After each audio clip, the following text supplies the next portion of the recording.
Hello दोस्तों, तो एक बार फिर से द बेसिक कंसेप्ट क्लासेस के लाइव वीडियो में आप लोग का बहुत बहुत स्वागत है।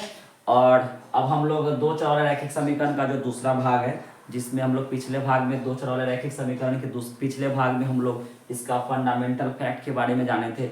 आज हम लोग क्वेश्चंस के बारे में जानेंगे, इंपॉर्टेंट क्वेश्चंस के बारे में जानेंगे। ठीक है, तो आप लोग वीडियो को जो है फटाफट शेयर कर दीजिएगा, है ना। आखिर ये सबके काम का वीडियो नहीं है, लेकिन उन बच्चों के लिए बहुत काम का वीडियो है जिनका 2024 के फरवरी में एग्जाम है मैट्रिक का, उनके लिए बहुत काम का वीडियो है। तो आप लोग कम से कम इस वीडियो को उन बच्चों तक पहुंचाइए। अगर आपके घर में भी अगर 10th का बच्चा है तो उनको दिखाइए, या नहीं तो आपके जो जान पहचान के लोग हैं उन तक शेयर कीजिए, ताकि 10वीं क्लास के बच्चा को इससे हेल्प मिले।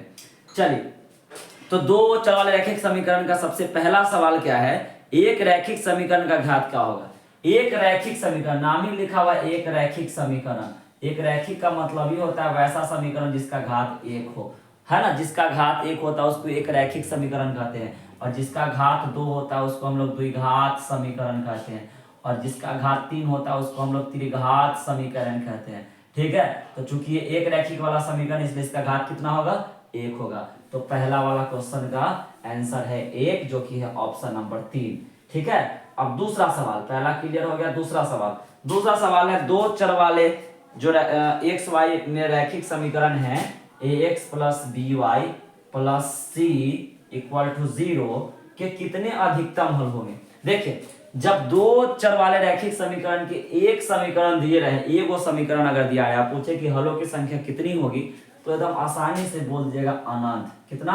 अनंत। इसमें कोई लोचा में नहीं फंसना है। अगर ये दो समीकरण दिया रहता, एक समीकरण एक और समीकरण दो दिया रहता, तब वहां पे आपको a1 बटा a2 b1 बटा b2 c1 बटा c2 निकाल कर बताना रहता। लेकिन अगर एक ही समीकरण दिया रहेगा दो चर वाला और पूछेगा इसके हलों की संख्या कितनी होगी, तो अनगिनत या अनंत में आप लगाएंगे। ठीक है, तो इसका आंसर होगा अनंत। दो का क्वेश्चन होगा अनंत, अनगिनत, जो कि ऑप्शन नंबर 3 है। ठीक है, अब सवाल नंबर 3 देखते हैं। क्वेश्चन नंबर 3 पे आइए। 3 नंबर क्वेश्चन में है असंगत समीकरण के कितने हल होते हैं? असंगत बताया था ना, जिसका कोई हल नहीं होता उसको असंगत बोलते हैं, और जिसका एक हल और अनेक हल वाले को संगत बोलते हैं ना। तो असंगत इसका आंसर होगा। ठीक है, असंगत समीकरण युग्म, असंगत समीकरण के कितने हल होंगे? तो कोई हल नहीं होंगे। क्या होंगे इसके आंसर? कोई हल नहीं। असंगत समीकरण का मतलब उसका कोई हल नहीं।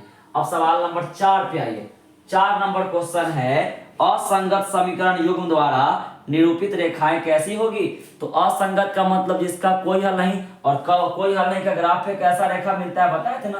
समांतर। एक हल वाले का प्रतिच्छेदी, अनेक हल वाले का संपाती, और जिसका कोई हल ना हो, जिसको असंगत बोलते हैं, उसका ग्राफ पे हमको मिलता है कैसा रेखा? समांतर रेखा। तो इसका आंसर होगा समांतर रेखा। 4 का ऑप्शन नंबर 3 होगा। ठीक है, अब उसके बाद 4 के बाद 5 नंबर क्वेश्चन पे आते हैं। तो जितना भी महत्वपूर्ण सवाल है दो चर वाले रैखिक समीकरण का, उसको हम लोग समझने का प्रयास कर रहे हैं। आप लोग वीडियो को बस शेयर करते रहें ताकि जरूरतमंद बच्चों तक ये वीडियो पहुंच जाए। 5 नंबर सवाल है, यदि समीकरण इतना इतना के हल कोई हल ना हो तो के का मान बताना है। किसका मान बताना है? के का मान। आपके सामने दो समीकरण है, वो 3x माइनस वाई बराबर 5 समीकरण 1 है, और दूसरा है आपका 6x माइनस 2y बराबर k, ये समीकरण 2 है। इसके कोई हल नहीं है तो k का मान बताना है। तो कोई हल नहीं का मतलब क्या होता है? a1 बटा a2 is equal to b1 बटा b2 is not equal to c1 बटा c2। तो हम ये दोनों को ले लेते हैं। ठीक है, b1 बटा b2 is not equal to c1 बटा c2। आप बताएंगे यहाँ पे b1 कितना है? -1 है, और b2 कितना है? -2 है, is not equal to c1 कितना है? इधर आएगा, इस साइड में आएगा तो -5 हो जाएगा, और c2 भी इस साइड में आएगा तो -k हो जाएगा। तो माइनस से माइनस कैंसिल। अब इसको बाई क्रॉस कर देंगे, k1 जा k होगा और 2 पचे 10 होगा। मतलब अच्छा, इसी को क्यों लिए हैं? क्योंकि c1 बटा c2 में k आ रहा था, इसलिए c1 बटा c2 लेना अनिवार्य था, और इसके बगल में b1 बटा b2 है, इसलिए हम ये दोनों को लेकर आगे बढ़े। अगर k का वैल्यू b1 बटा b2 में आता तो फिर हम ये दोनों को लेकर आगे बढ़ते। ठीक है, तो k का वैल्यू क्या आ गया? 10 के बराबर नहीं होगा। k का वैल्यू 10 के बराबर नहीं होगा। इसका ऑप्शन कौन है? तो इसका ऑप्शन भी आपका 5 का भी ऑप्शन कितना है? 3 नंबर है। 5 का भी 3 नंबर ऑप्शन है। ठीक है, चलिए के का मान निकल गया। अब 6 नंबर क्वेश्चन देखते हैं। 6 नंबर क्वेश्चन पे आते हैं।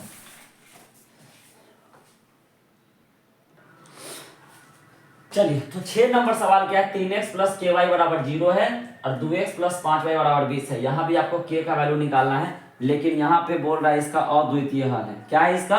अद्वितीय हल।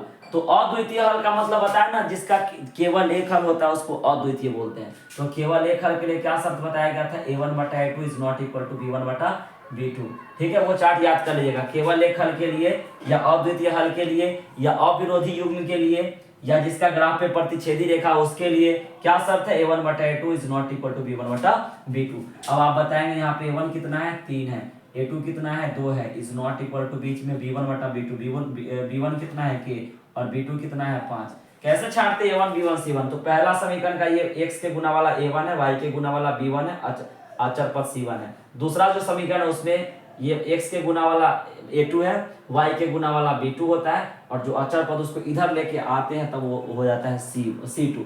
ठीक है, समीकरण 1 वाला में छटता है a1 b1 c1 और समीकरण 2 में छटता है ये वाला a2 b2 और c2 इधर आने के बाद, बराबर के इधर लाने के बाद। ठीक है, अब बाई क्रॉस करने की बारी है। तो ये होगा 2k और उधर हो जाएगा 3 गुना 5 या 15, गुना वाला 2 उधर बटा में जाएगा, मतलब k का is not equal to value, k का वैल्यू 15 बटा 2 को छोड़कर। ठीक है, तो यहाँ पे आंसर होगा k is not equal to 15 बटा 2, मतलब ऑप्शन नंबर 1।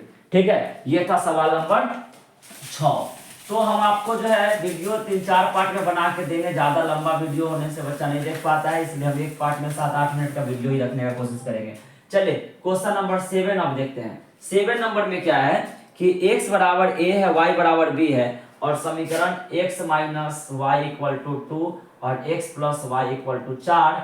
तो a और b का वैल्यू निकालना है, a और b का वैल्यू। तो जो x का वैल्यू आएगा वो a का वैल्यू हो जाएगा, क्यों? क्योंकि x बराबर a बोल रहा है। जो y का वैल्यू आएगा सो b का वैल्यू हो जाएगा, क्योंकि y बराबर b बोल रहा है। तो इस समीकरण को हम लोग सॉल्व कैसे करेंगे? तो इसको हम लोग लुप्तीकरण से सॉल्व कर सकते हैं। देखिए y के गुना में यहाँ 1 है, y के गुना में 1 है, एक माइनस में एक प्लस में, तो समीकरण 1 को और 2 को क्या करेंगे, जोड़ देंगे। 1 और 2 को जोड़ेंगे, y से y क्या होगा, कट जाएगा। x कितना हो गया, 2x हो गया, 4 2 6। अब x के गुना में इधर 2 तो उधर बटा में 2, x का वैल्यू कितना आ गया, 3 आ गया। x का वैल्यू 3 मतलब a का वैल्यू 3 आ गया, क्योंकि x बराबर a है। अब x का वैल्यू जो 3 आया उसको हम लोग समीकरण 1 में रख देंगे। तो x का वैल्यू समीकरण 1 में रखेंगे तो क्या होगा, 3 माइनस वाई बराबर 2, इधर प्लस 3 तो उधर माइनस 3। ठीक है, अब 3 में से 2 घटेगा, क्या बचेगा, माइनस 1, माइनस से माइनस कैंसिल हो गया। y का वैल्यू कितना आ गया, 1, मतलब b का वैल्यू हो गया 1। तो a का वैल्यू 3 और y का वैल्यू a का वैल्यू 3 और b का वैल्यू 1, a का वैल्यू 3 और b का वैल्यू 1। ऑप्शन नंबर 3 मैच कर रहा है, ऑप्शन नंबर 3 मैच कर रहा है। ठीक है।